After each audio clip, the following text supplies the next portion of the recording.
Inside Story Uganda,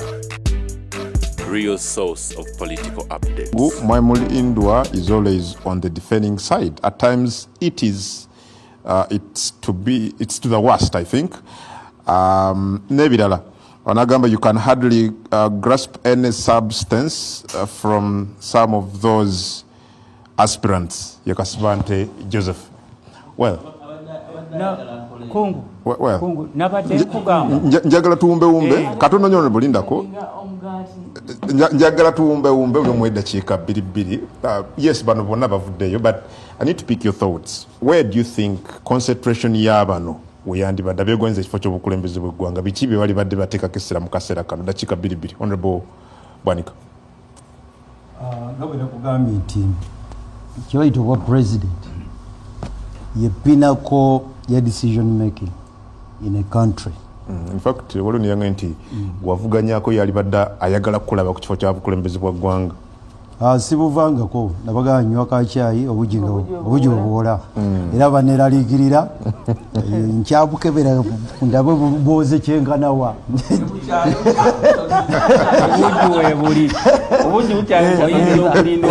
yakudda vision yange kyagirina ekirungi mwe namukkiriza nti beralinjogera nze nali mbitegeera programu yange nagirina njawukana n'abo bamatantatanta naye nga benga nti obwa president ye pinnacle ya decision zeggwanga kati decision zenkulu decision twagala kuwulira economy yeggwanga bilioni 61 eza dola ogenda gitambuza otya okugyongerako gikubisaamu ng'omaze ogikubisaamu ogenda kakasa otya nti buli munnayuganda olusaniya lwa munyagwolu afuna omwaganya ogutoolako n'abeerawo. That is very, very important.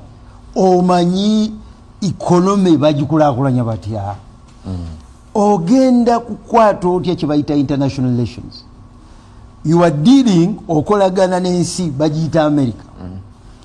It is a $24 trillion economy. It is the number one nation yamaanyi esinga mu byokulwanyisa mu nsi yonna. Gwe oli kasi katono ate oli otekwa kolagana omanyi bwe bakikola omanyi ekyo omanyi bwe bakikola omanyi bwe batula ne Russia omanyi bwe batula ne China eyina 1.4 billion people omanyi India olyogera naye otya nga tonagamba nti opiikinga yempapula. Ekyo kikulu nnyo. Ekyokubiri security yeggwanga bino president bibete kubeera mu bwongo ogenda kugikola otya. Security enkulu nnyo okusobola okulaakulanya eggwanga. Security ya Uganda n'ensi ezitwetoolodde kuba byonna bifuga security. Kiki kyolina kyogenda okuzimba. Twagala kuwulira birowoozo byo ku nsonga eyo nkulu nnyo. Ensi abamanyi ebyobukulembeze obwa president tofuga weka tofuga weka ofuga n'Omumerika n'ofuga ne banno wano bewazi nabo omanyi omulimu ogwo bagutambuza ofuga ne South Africa tutuga bugambi wano nze bampata obukulembeze era ngenda kukola bino ebyo otekwa kubanga enteekateeka zo nambike bulungi. Wajjo oyagala otutwala in terms of human resource kiki kyoyagala okugatako enteekateeka zo zifaanana zitya kakati abakulu bano fe abamu bye tuba tulinze ebyokuwulira kati kyobalaba nti amatu gange gaggalawo mangu kasankulya ngo kati namaze diguli yange wiiki ewedde nenzijjayo empapula bamanyi nti ne bwobeera brilliant some of them nabawulidde nga they are brilliant bavuka bali brilliant naye kino kyetaagako obumanyirivu bali okitambuddeko kakati abakulu abajjayo empapula mukulu Mulindwa namulira nga ayogera statement ye yasoose gye mmanyi nti nayo ntuufu okujjayo empapula n'ozizaayo ebibiri byanjawulo nnyo ye yabawadde 20 naye nze manyi nti tebagenda kusukka 10 at least nga gwe yali bimanyi nyola kiwayitamu buzibu ki obuli mu kufuna emikono gino lwaki olowooza kigenda kuba kizibu eri bano bonna okufuna emikono 26 njagala nterezemu akantu nako kawulidde wano bakwogera bwe nagenda okugyayo empapula eyali azigaba yambuuza nti ozitwaliraani era saamunenya kubanga yali tamumanyi yambuuza ozitwaliraani nyemuga nti ojja kumulaba nga nzikomezaawo ekyo ekyenjawulo nze nasooka okukomyawo empapula nga zonna nnamu ntuufu ne bambuuza wazijjewo kozanze badde ekyokusoka abantu bali tebamumanyi nnyo naye nga asenze Uganda ngimanyi Uganda nalina akagitambula emirundi egisukka 3 nga siri presidential candidate kati nga ngimanyi nga nina networks zange era saava Kampala mu kunoonya mpapula awo nakozesa networks zange omulimu ogw'okunoonya empapula emikono si mwangu ekisooka oli akubuuza omukono gwange ogutwalawo ekirala takuwulirangako abuuza biki lwaki oyagala kufuuka presidential candidate waliwo eyankubidde nanga nti sebo mbadde njagala onyambeko okukuŋŋaanya emikono simumanyi naye yamanyi nti nze nagikuŋŋaanyanga successful kinamubuuza ekibuuzo why do you want to be a presidential candidate kyokuba osooka okumbulya nga singa kuyambako kati si mulimu mwangu newankubadde ojulira emikono 100 si mwangu ekyokubiri mu kiseera ekyo nga bwe mpulidde mwogera wano abantu bangi balowooza nti gavumenti abantu abasinga yebe basindisa nze bwe najja balowooza bwe bali nebaka President Museveni musajja mugezi yayagadde okugoba mu Kano Besigye ku namba emu n'anoonyayo Abedi Bwanika naye ekyanneewuunyisa mu wiiki nga tumaze okuva enambula okubeera nominated baabuuza aba intelligence wano unategeera nti nga babuuza ebikwata ku Bwanika nga tebabirina ntegeera nti babubuuziza mukwano gwange omu biseera bye yali mu intelligence yavuga emmoroka najjaawo entinda bwe nali nsula naga nti sebo tukwegayiridde fayiro yo tulinako 0 tulina obuzibu mukama waffe atubuuza fayiro Bwanika yaani tetulina kyetumanyi kakati nga nze nyina obabulira anti ngambuuza kati ebikwata wasomera mu masomero ki nemuga nti erisooka Kimwanyi primary school taliwuliranga nako kati fayiro ebyasooka ku fayiro yange ya intelligence nze nabibeweera naye ngeno public kakati musajja oyo oli eyamuleese kakati waliwo abantu bangi innocently nga gavumenti si yebaleese nze kati mpa example yange nga si yebaleese abamu badde excited abamu balina vision naye abasinga obungi yes excited kati ku nsonga eyo nze ndowooza kitwandibadde tusuubira especially now mu biseera bino Uganda byerimu ye mukulembeze yenna awulira nga ayagala kwesimbawo kuba president okukubira bannayuganda torch mu transition okuva ku bukulembeze bwa Mwami Museveni okudda ku bukulembeze obubwe ye ayagala okuddako kubanga eyo nsonga nkulu nnyo ate eyo transition n'ogigattako ensonga ya reconciliation bannayuganda bali so torn apart bali so frustrated obusungu bungi obukyayi bungi okwekyawa kungi bakooyedde ddala kati omukulembeze gwe ndowooza essaawa zino omuntu ayeesimbyewo ayagala kubeera candidate alina okuwa bannayuganda ekifaananyi ekya transition okuva ku Mwami Museveni paka ku ye na butya bwagenda okumanaginga period eyo eya transition naye nga mu byo mulimu element eya reconciliation mu bannayuganda naye era nandirowoozezza nti omukulembeze yenna ajja alina okulowooza abantu bangi over the years abasibiddwa nga basibiddwa ku nsonga za byabufuzi nandyagadde nnyo okulaba plan omukulembeze oyo ayagala okujja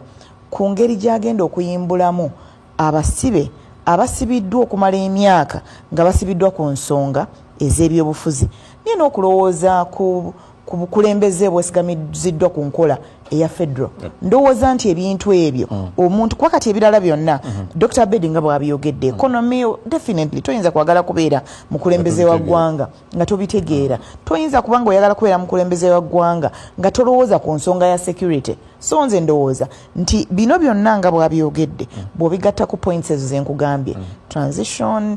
political prisoners freeing them kubanga bangi abasibiddwa over the years si mu myaka mitono gino gyokka reconciliation but also a federal system of governance olwo olusaaniyo olwogerwako oba oli awo lwaki abamu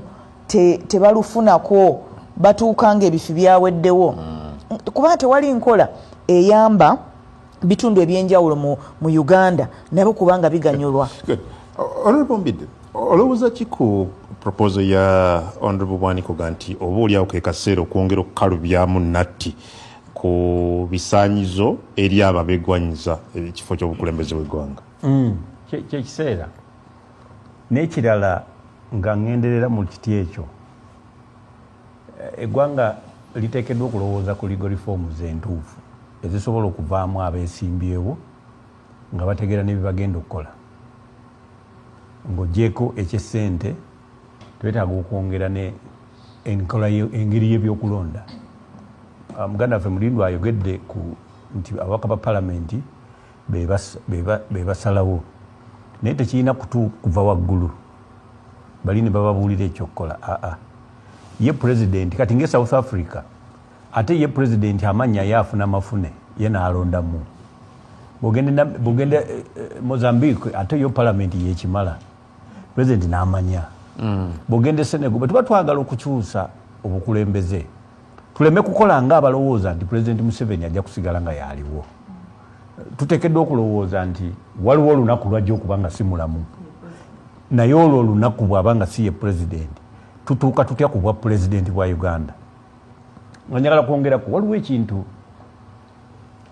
kyanneewunyisizza. Waliwo omwana muyimbi owe Nigeria yawasirizza omuwala naye yamututte ndowooza yakozedde embaga oba mu America Miami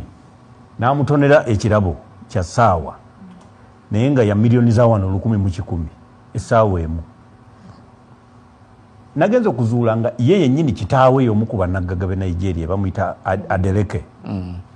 Kati kitaawe alina zi university ali mu mafuta ne ngamba okay kati ate omu ku bataata b'abato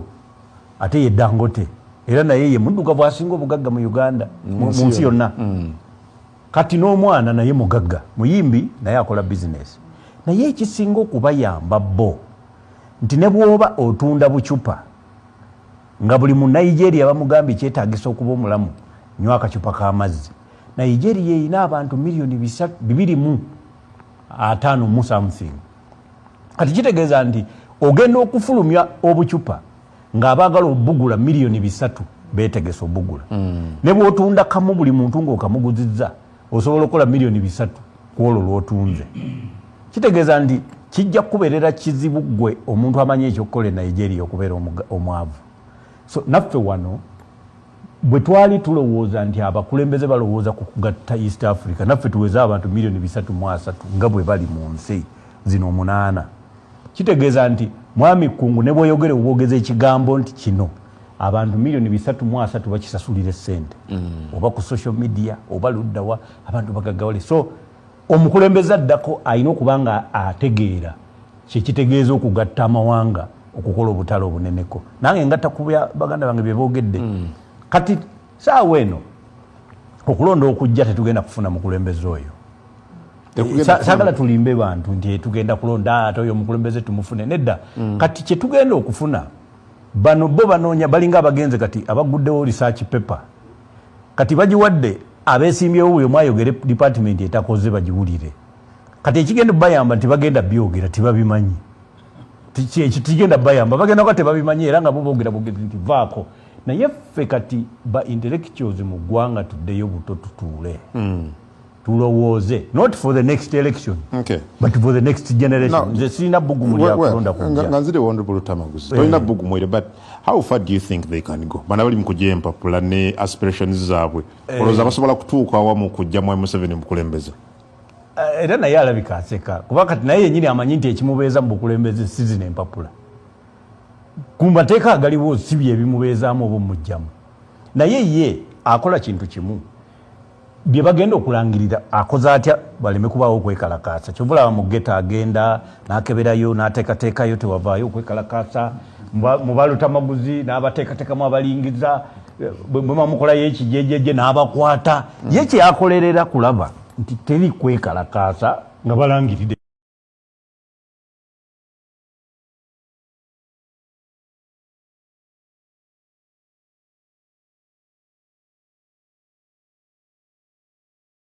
ebivudde mu kulonda ekyokubiri ayina era ebifo byateekamu okulonda kati nga mu palamenti ogenda kubaawo okulonda kuvuganya kujja kubeererawo ddala okumu nga kujja kuvaamu ebivudde mu kulonda ebituufu okumu nga tebijja kuvaamu kati tolaba nti pate ye yennyini tebaamu kulonda naye ayina ebifo mwateeka okulonda